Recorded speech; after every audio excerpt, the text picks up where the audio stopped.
Hello, classmates. My name is Andre Williams, and welcome to Where Artificial Intelligence Meets the Vast Ocean of Information. Today, we will be doing a comparison between OpenAI's ChatGPT and Google Bard, specifically when performing coding tasks. So, both of these cutting edge large language models have demonstrated exceptional capabilities when it comes to natural language processing.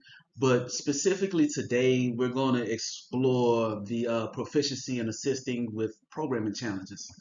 As we delve into this comparison, we will also discuss how large language models like OpenAI's ChatGPT and Google Bard will play a significant role in information retrieval, and it will transform the way us humans search and interact with knowledge.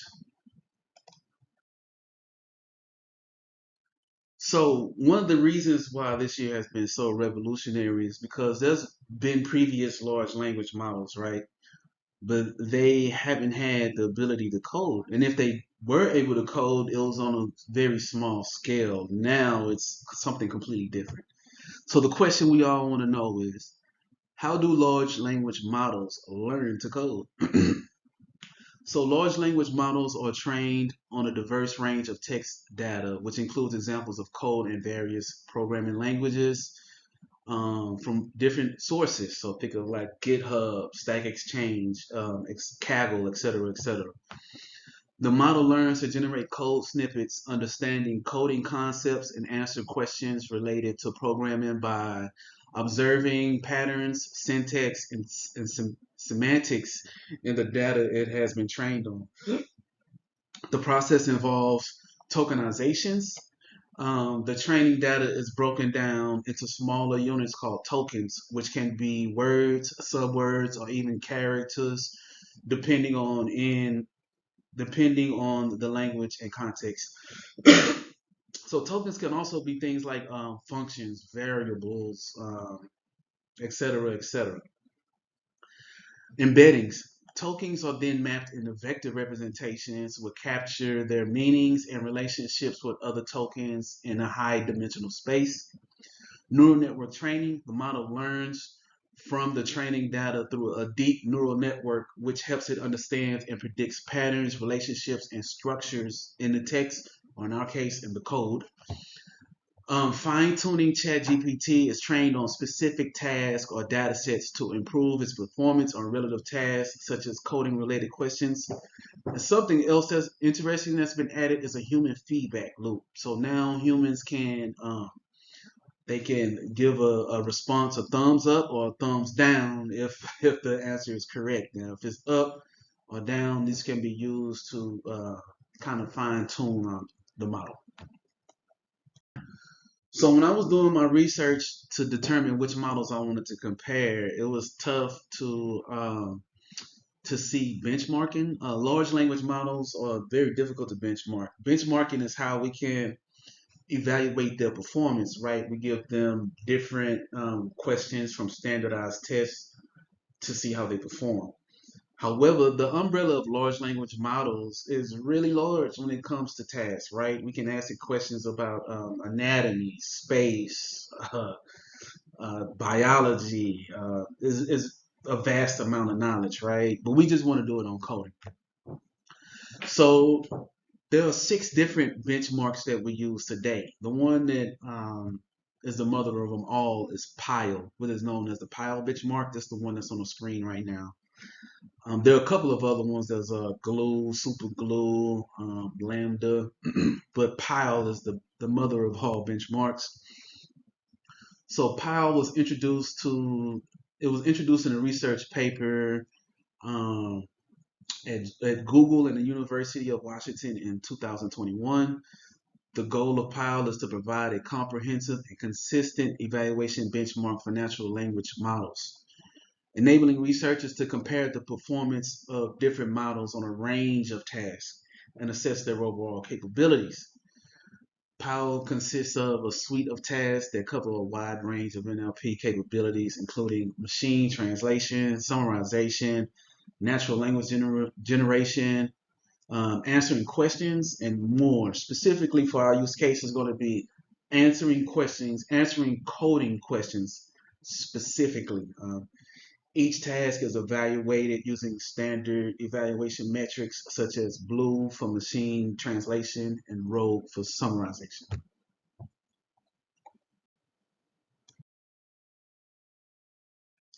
Okay, I know that probably was a little much to digest.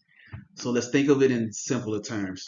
How do we compare models against each other? So one way that's easier to look at it is the parameters that a model is trained on. So parameters are the adjustable values within any type of model. So they are considered like the knobs and dials that determine how the model behaves and processes information. Parameters in a neural network are the weights and biases associated with the connections between the neurons.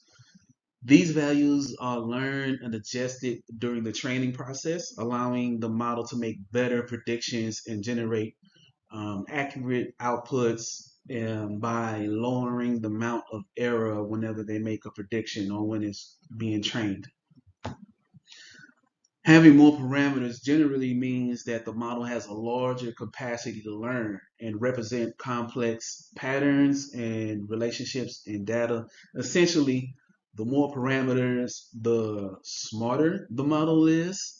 Um, our first GPT model was a GPT-2, which was trained using 1.5 billion parameters. Then the next iteration of the GPT, which was GPT-3, which was trained on 175 parameters. Then 175 billion parameters. Then we had GPT-4, the newest iteration, mind blowing, 1.7 trillion parameters, right? Really smart, man. It's very intelligent. And then we have Google Bard, which is up to par with GPT-3. Now we can see that another thing to note is sometimes for some applications, accuracy isn't the main key performance indicator, it's the speed. So one thing to consider is the more parameters that the model is trained on, the slower it is. Now, if you want an answer that's accurate a large percent of the time, but it's fast, then you want to use GPT-2 or GPT-3. Now, if you want an accurate model that's going to be accurate even more most of the time, like 99% of the time, then you want to go with GPT-4. But GPT-4 might provide the answers at a slower speed than GPT-3. All right, now let's discuss the pros and cons of large language models. So, starting with the pros, general problem solving. Large language models can help general problem solving by debugging tasks, providing guidance, best practices, and potential solutions based on a vast amount of training data. Broad knowledge base. Large language models have been trained on a vast amount of data, including programming resources, code snippets, discussion forums. This allows it to provide answers and insights across a wide range of programming languages, libraries, and frameworks. Now, single answer response. This is particularly related to information retrieval. Large language models can provide fast answers to programming questions, which can save time and effort compared to manually searching or waiting for a response from a chat or forum or from the traditional search method, right? Which is like Google search, TDIDF. You go to the search bar, you type in, I'm having this error, a certain error. You get an output of 20 different documents or 20 different hyperlinks with different potential solutions, most likely from Stack Overflow. And you have to go through each one to find which solution is most ideal for your particular use case. Now, with large language models nowadays, you type in, I'm getting this error, and it provides you one single response answer that is more than likely to help you. The limitations, there's a knowledge cutoff, which I find is fascinating. See, large language models are limited to what they have been trained on with a cutoff date of 2021. It may not be aware of recent developments, new libraries, or updates in the programming world. So these large language models are going to be very beneficial to finding answers that we already have knowledge on. But if there's an answer that we don't particularly, if there's something new, a new answer, large language models is not going to help us with this per se. It only has answers based on what it has been trained on. So if we learn a new type of programming technique in the year 2024, GPT-4 or GPT-3 is going to be completely unaware of it. The next con is a lack of interactivity. Now, GPT-4 cannot execute code or actively debug a user's code, neither can Bard. Its responses are based on patterns it has learned during training, and it cannot provide like real-time feedback as you're coding it. This is not here as of yet. Also, what I find very interesting is that large language models can be 100% confident, but only like 80 to 90% accurate, if that makes sense.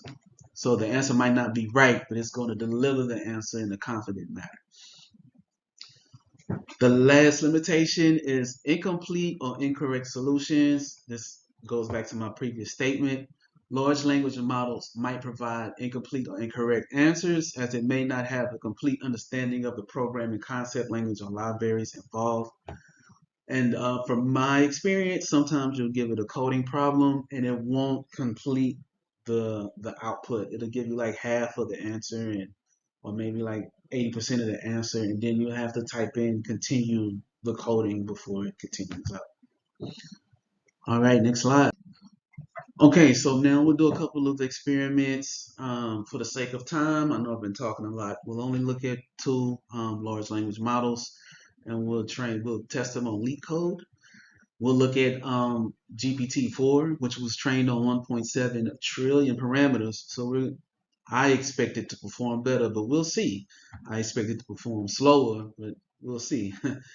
And we're also going to look at Google Bard, which was trained on 137 million parameters to see how it performs. I expect it to be faster than GPT-4, but I don't expect it to be as accurate. That's my expectations, but let's experiment and see what the outcome will be. All right, so I have my LeetCode pulled up here. So let's give it a problem. Let's randomize this process a little bit. We said we were going to start with a medium one, randomize it. Just pick one. Just pick one. I picked the premium one, so let's go back because your boy is on the free account. Your boy not trying to spend no bread. You know what I'm saying? So let's go medium. Pick one. Okay, this is better. We got a free one. All right. There are a total of in num courses, variable courses you have to take, labeled from 0 to num courses -1. You are given an array prerequisites where prerequisites of I is equal A of I, B of I, indicates that you must take courses B of I first, then take course A of I. For example, the pair 0, 1 indicates that you take course 0, you have to first take course 1. Return the ordering of courses you should take to finish all courses. If there are many valid answers, return any of them. It is possible to finish all courses. Return an empty array. If it is possible to finish all courses, return. So here's an example. Number of num courses equal 2. Prerequisite is 1 and 0. So you must take course 1. So in order to take course 1, you must take course 0 first, right? There are a total of 2 courses to take. To take course 1, you should have finished course 0 first. So the correct answer is 0, 1. Okay, simple enough. Let's copy and paste this bad boy into ChatGPT. I was working on some problems earlier. Let's see. Let's make sure this is GPT-4. So Copy that and put caveats in there. The code must be in Python and the code.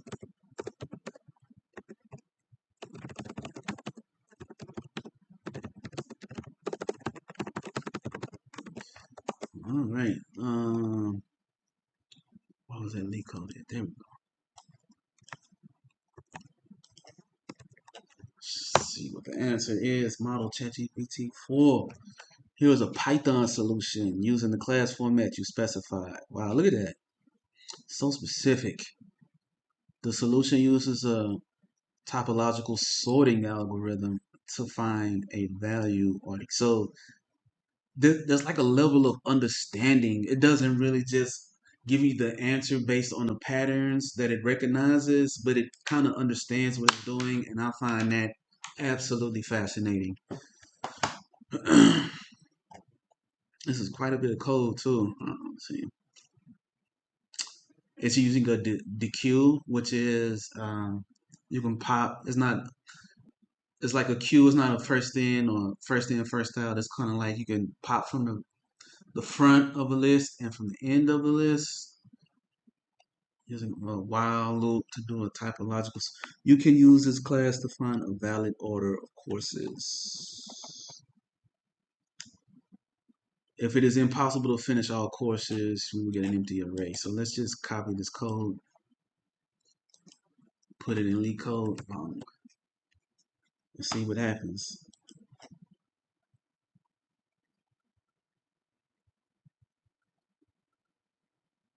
Correct, accepted. Look at you go. Look at you go.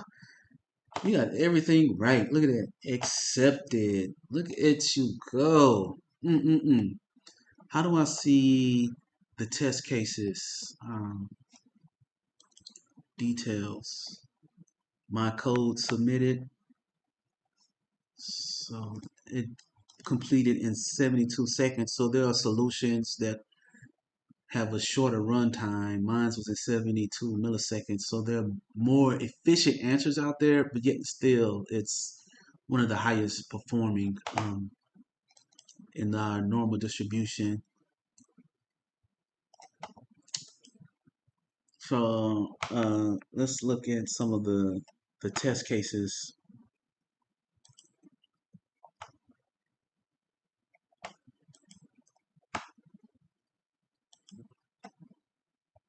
Hmm. It's been a while since I used LeetCode. I don't know if it's going to let me look at how my code runs on specific test cases. Result.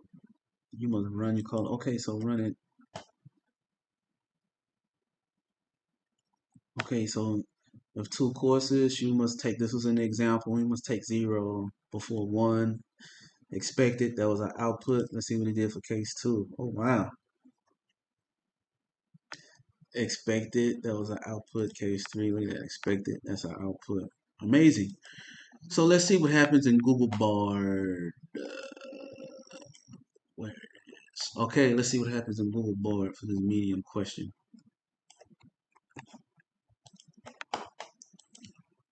Come on, Google. We were rooting for you. We're all rooting for you.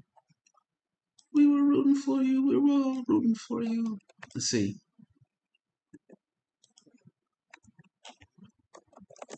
Let me just copy this one. Put this in Google Bard. See what the answer is. Should be faster. Feels like it's taking a little bit longer than GPT-4. Okay. Let's see if it provided an explanation of the solution. It seems like a lot more code. Here's a step by step. They did a graph representation, so which is completely different than topological sort. It's a different approach to the question. Let's see how it performed. Let's see if there's a copy code up here. No, it doesn't let me copy the code directly, huh? So let's copy this and put that in this bad boy up here. Boom. The graph approach. I'm interested to see if this approach is more efficient. The last one was 72 seconds. Let's see. Let's submit this and see if it's accepted. Wrong answer. What? But 14 out of 45 test cases passed. Right. So that is very fascinating. But that is the expected. So we got case one wrong. So we were expecting 0 and 1. We just got a 0. Case 2, got it wrong. We were expecting 2, 1, 3. We just got 0. Case 3, see if they got it right. I got case 3 right. So just for fun, let's see something correctly. Just for fun, let's see. Let's see if it has memory.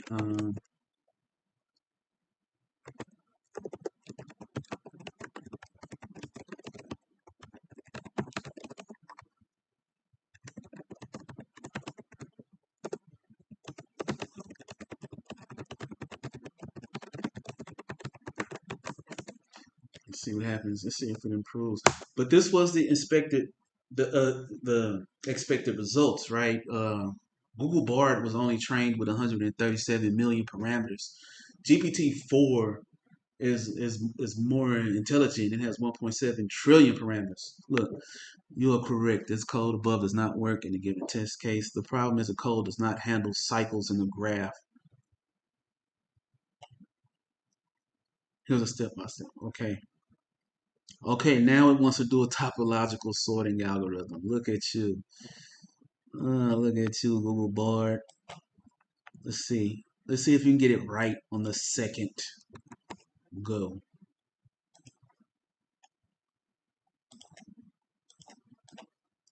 Because I want you to get them all right. We're rooting for you. We were all rooting for you, bro.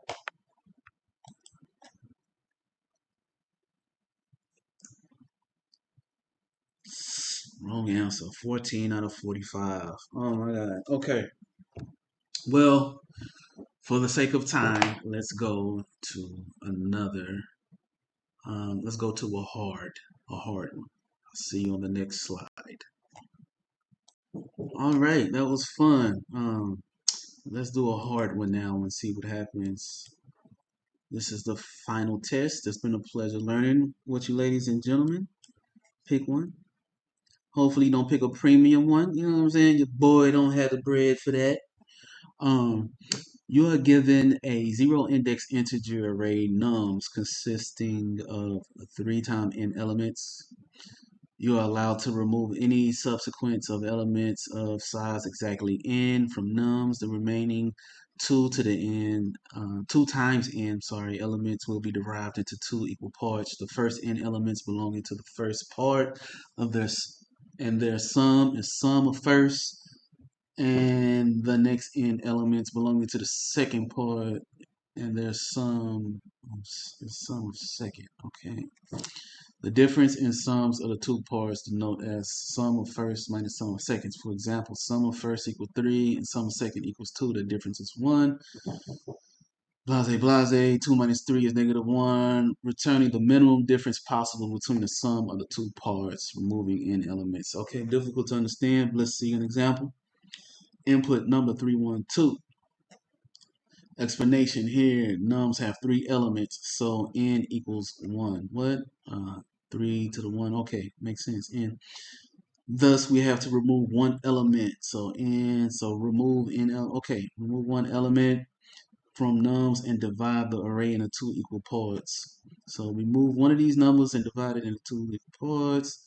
If we remove num 0, 3, the array will contain 1 and 2. The difference between the sum of the two parts between 1 and 2 is -1. If we remove 1, the array will be 3, 2. The difference of the sum of the two parts will be 3.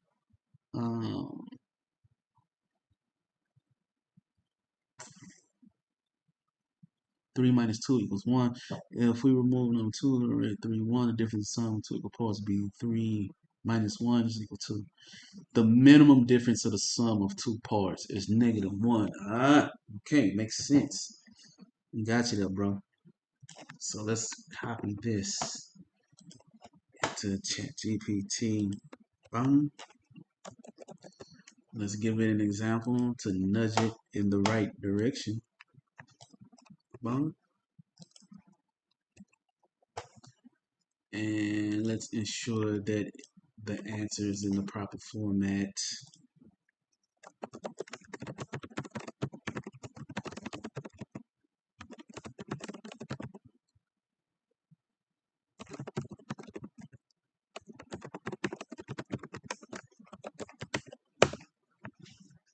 Wow, look at that. Lightning fast, man. Blazing. Here is a Python solution using the class format you specify. The solution utilizes dynamic programming, which is one of the hardest concepts of um, of coding, to find a minimum difference possible. So,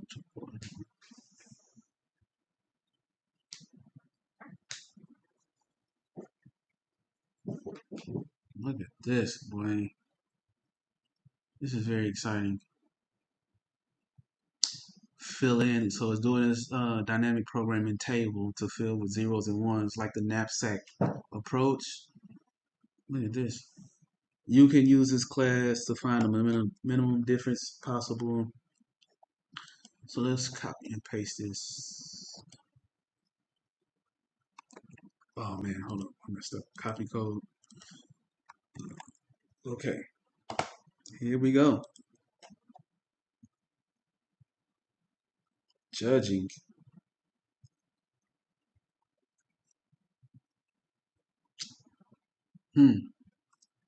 Taking a while. Wrong answer. Wow. 1 out of 110 test cases passed. Okay. So close but no cigar. Well, not even close. 1 out of 110. This is a hard problem. I don't even want to see the test case that it passed. Let's just copy this, copy and paste this in Bard. And it's very unlikely Bard will get the answer. But if Bard wins, I will be thoroughly impressed. Let's see.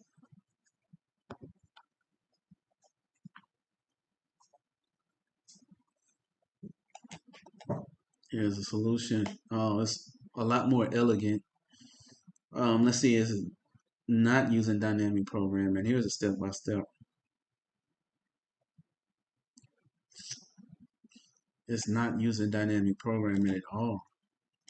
Oh boy. Houston, we have a problem. This is elegant, man. Elegant solutions tend to always be right. Let's see what happens, man. I'm not getting my hopes up, but let's see what happens.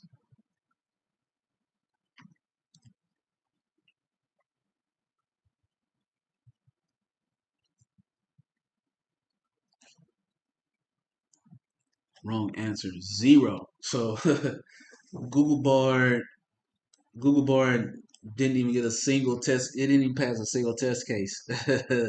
So yeah, there's that. Let me. Okay, as expected, classmates, GPT-4 was the winner. So I'm sure Google Bard will perform very well when it comes to things like historical facts, biology, psychology, anything with natural language. But when it comes to programming, boy, you still got a long way to go. That bind, you still got a long way to go, bind. But GPT-4 is the way to go. As a coder, me personally, I'm going to spend my $20 and go ahead and use GPT-4 when it comes to generating ideas of how to approach a problem, debugging tasks. Now, on that last coding challenge, it only was correct on 1 out of 110 test cases. Granted, I'm sure if we would have told GPT-4 that the previous solution was incorrect, it would have retried and retried again until it eventually came up with the correct answer. It didn't come up with it on the first try, but I'm sure it would have eventually gotten it. As on Bard, oh boy, you got a long way to go. That bye. Hey, y'all have fun. Cheers, classmates.